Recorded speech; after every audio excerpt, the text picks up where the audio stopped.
नमस्कार, बहुत बहुत स्वागत है आप सभी का एक बार फिर से हमारे साथ। मैं हूं आपके साथ शुभेंदु ठाकुर और मैं बात कर रहा हूं आपके पूरे महीने के हाल का।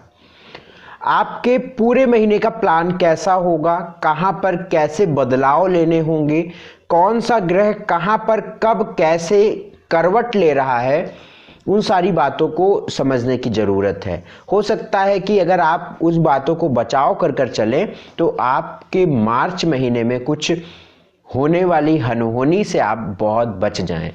तो मैं मार्च महीने की कन्या राशि वालों की बात करूंगा। हमारी मेष से लेकर मीन तक सफ़र चलेगा और अभी हमारी यात्रा कन्या राशि तक पहुंची है। अब धीरे धीरे मीन तक पहुंच जाएंगे 2-3 दिन तक।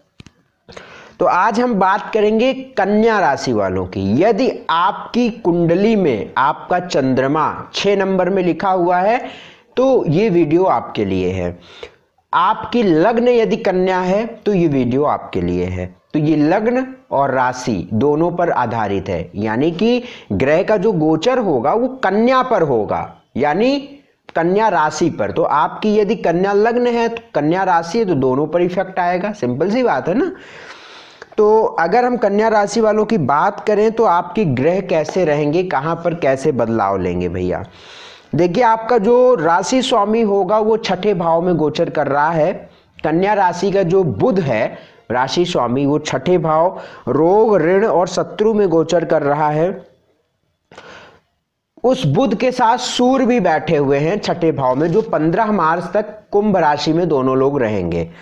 शुक्र जो है वो 5म भाव में मकर के रहेंगे। शनि केतु 4थे भाव में धनु के रहेंगे।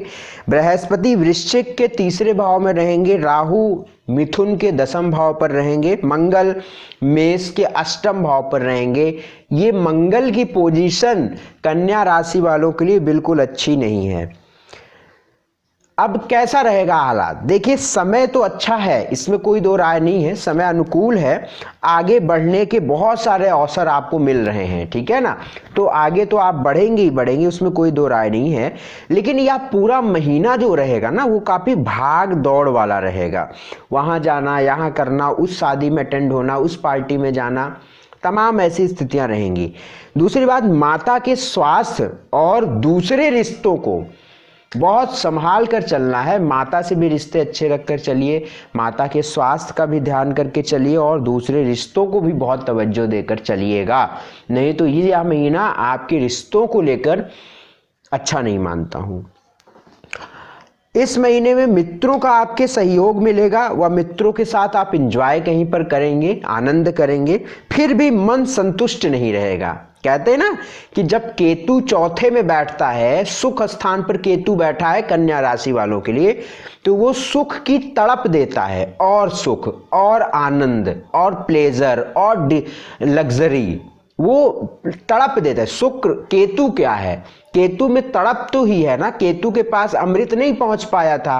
राहु जब अमृत को ग्रहण किए थे तो यहां तक राहु को अमृत मिला था, केतु के पास नहीं मिला था। तो यही कारण है कि केतु हमेशा जहां पर बैठता है उसकी तड़प देता है। मान लीजिए आपकी कुंडली में 5म में केतु बैठ गया तो आप किसी बच्चे को, केतु पॉजिटिव होकर बैठ गया तो उस बच्चे में विद्या की तड़प होगी।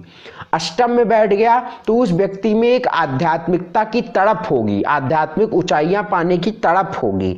तो जहां पर केतु बैठेगा निश्चित तौर पर वहां पर उस चीज की चाह बहुत ज्यादा कर देगा। 4थे भाव में केतु बैठा रहेगा तो आनंद, डिजायर, कितना भी आपको आनंद मिलेगा। शुक्र तो 5म में बैठ गया, आनंद के स्थान पर बैठ गया, लेकिन केतु 4थे में बैठ गया तो और के चक्कर में व्यक्ति संतुष्ट ही नहीं हो पाता है। ये स्थितियां हो जाती हैं। तो इसका सबसे बड़ा उपाय है कि यदि आप खुश रहना चाहते हैं तो मन को शांत रखें, मन को भटकने से बचाएं, क्योंकि आपका मन बहुत चंचलता की ओर जाएगा इस महीने और बहुत भटकाव की ओर जाएगा।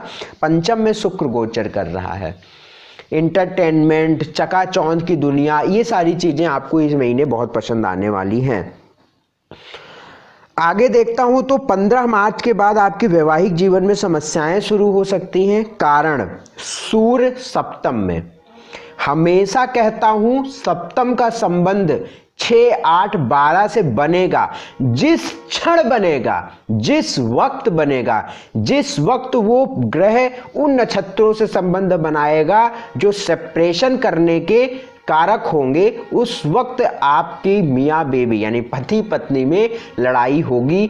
ये पूरी जिम्मेदारी से मैं कहता हूं, पूरे रिसर्च के आधार पर कहता हूं, पूरा शोध के आधार पर कहता हूं। जब भी सप्तम का संबंध ऐसे आधार पर बनेगा तो उसी वक्त लड़ाई होगी, और होगी तो होगी, इस महीने होगी तो होगी। तो वैवाहिक जीवन वालों को थोड़ा सा संभाल कर चलना है, बहुत सामंजस्य बनाकर चलना है। ऐसा ना हो कि सूर्य आकर कुछ ऐसा कर दे जिसकी भरपाई आप कभी ना कर पाए। हाँ, सही बोल रहा हूं। 12वें भाव का सूर्य बैठा है ना सप्तम में, 15 मार्च के बाद, 15 मार्च से 15 अप्रैल तक ये रहेगा। और जो इसकी प्रारंभिक जो एक इनिशियल डिग्री रहेगी वो 15 मार्च के बाद ही तो रहेगी, तो इसका बहुत ध्यान रखिएगा। दूसरी बात जो मैं देख रहा हूं कि सामाजिक व निजी संबंध ये खराब हो सकते हैं आपके, क्योंकि थोड़ा सा आप भौतिकता की तरफ बहुत ज़्यादा जाएंगे, तो सामाजिक और निजी संबंध खराब हो सकते हैं। लोग आपको मिसअंडरस्टैंड कर सकते हैं, गलत समझ सकते हैं, तो इसके भी योग बहुत ज़्यादा प्रबल आपकी कुंडली में नज़र आ रहे हैं। आपकी इस महीने के रिपोर्ट में नज़र आ रहे हैं कि आपको लोग गलत समझ सकते हैं, मिसअंडरस्टैंड कर सकते हैं, सावधान रहना है। अब जैसा कि शुरुआत में मैंने बोला था कि मंगल अष्टम में गोचर करेगा, तो मैं अच्छा नहीं मानता हूं कन्या राशि वालों के लिए।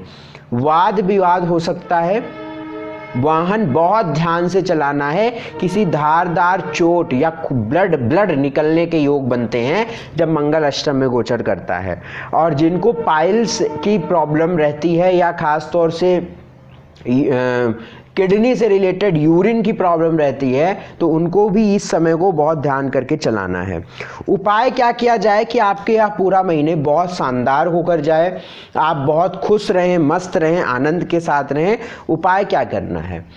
इस पूरे महीने गणेश भगवान जी को, गणेश जी को दूर्वा भेंट करिएगा, दूर्वा अर्पित करिएगा चरणों में। कुत्तों की सेवा करिएगा। कुत्तों की सेवा करने के मतलब कुत्तों को दूध, ब्रेड, रोटी दीजिए, बिस्किट डालिए।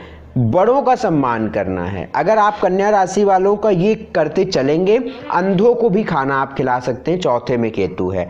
अगर आप ये सब करते चलेंगे, निश्चित तौर पर कोई समस्याएं आपको नहीं घेरेंगी। अगर घेरेंगे भी तो उसका रास्ता आप निकाल लेंगे। तो आप खुश रहें, मस्त रहें। अगर आपको और कोई समस्या है तो स्क्रीन पर सारे नंबर चल रहे हैं, उस पर आप हमसे बात करके अपॉइंटमेंट ले सकते हैं। तो बहुत बहुत धन्यवाद, बहुत बहुत शुक्रिया मुझसे जुड़ने के लिए, अपना कीमती समय हमें देने के लिए, हमारे वीडियो को देखने के लिए, और सब्सक्राइब कर लीजिएगा चैनल को। बहुत बहुत धन्यवाद। नमस्कार।